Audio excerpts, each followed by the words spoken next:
Hi, this is Sarah from the Customer Success team at Callbridge. In this video, we're just going to go over how to host a conference call. Now, my first suggestion, if this is the first time you're hosting a conference call or the first time you're using Callbridge, just go to the menu at the top right where you see your name and email and click on Help, and that will take you to our support center. There's a bunch of really useful articles here to help get you started. First one is to go to your checklist for your conferences, and here you'll see after setting your topic and agenda would be to schedule your conference. Now you can do that really easily with Callbridge. Just click on the schedule icon here where you see the calendar. You can choose your date and time, put in an agenda, make a title for your meeting, just follow all of the instructions. It will automatically send an email invite to all of your participants. It'll have all the dial-in numbers, the access code, as well as your online meeting link and instructions on how to join. They'll also get a reminder 15 minutes before the call starts. Another handy tip as a host, in the settings section of your account, if you go to Pinless Entry and SMS, and make sure you've got SMS notifications turned on, if you pop your phone number in there, your mobile number, then you'll get a text message letting you know when someone has entered your conference call. So that's a really great way to make sure that you're not late for meetings and that you're not keeping your guests waiting for 5 minutes. Even if they turn up a bit early, you're informed. The other easy way that you can set up a call is just to go ahead and copy the details. At the top left of your homepage, you'll see this button. Just click Copy Details, and that takes all your primary dial-in numbers. I'll explain more about that later. Your access code and your meeting link. Copies all that to your clipboard. Then you can paste it into an email, into a text message, or any other messaging service. The first person that enters your call, so whether they call into a dial-in number and enter the access code or they join via internet, they will hear hold music. Then once at least one other person joins, the music stops and you'll hear each other and you can get started with the meeting. So it's very easy to use. Now, the other important tip when you're hosting a meeting is just to make sure that you call in as moderator.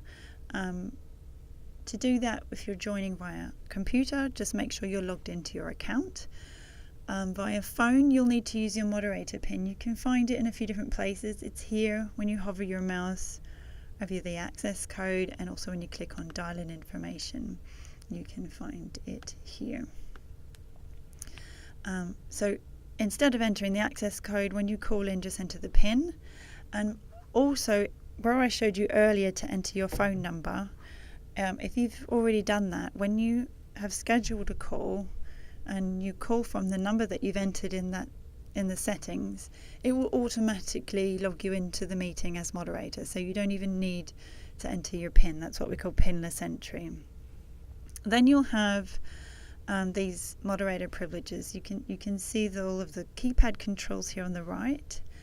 Again, if you go to our support center, back to the tools and tips, you'll see here telephone conference controls. So that just explains in a little more detail what controls are available to you, particularly the mute modes, because that's really useful if you have a large meeting and let's say you want to make sure there's no disturbance on the call. Maybe you have a couple of people call in the moderator pin, and then you can use the mute modes to make sure everyone else is muted out, and you can change that accordingly when you want others to speak or ask questions.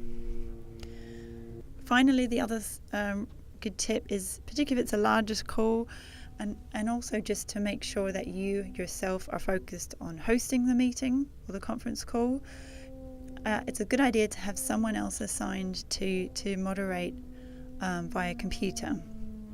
They can moderate via phone, but it's really easy to do it by computer. The way that you would do that is that person would, either if they were logged into your account or if they're not logged into your account, you can make them a moderator. Instructions on how to do that here in the online moderator controls support article. So just make sure this person joins and selects view only, and that way they can moderate the call. They can keep an eye on everyone who's in your conference. They can mute everybody, they can invite someone, they can disconnect someone who's causing a disturbance in your meeting, and they can also then end the call when it's finished. And additionally, they would also have the option to turn on recording and other features. So that's a really good one if you want to make sure you're focused on hosting the call and that you have someone else who's moderating for you. So the other important point I wanted to mention, because what's great with conference calls is you can have people join via internet or via phone, and you may want to provide a local number to those in different countries, or a toll-free dial-in, maybe to an important client or partner. So just go to settings, click on primary dial-in numbers, and here you can see I've already got 3 primary numbers. You can just choose from the drop-down list and add one that way, or you can start searching for a number in the list that way. So say Denmark toll-free, and hit save. And so any number that is in your primary dial-ins, that will be on all invitations. It's also included here when you copy details. All those numbers will be there, will be copied along with your access code and the link. So those are the most important points about hosting a conference call. If you have more questions, please do take a look at our support center. You can contact us from the support center or email us support@callbridge.com. Thank you and have a lovely day.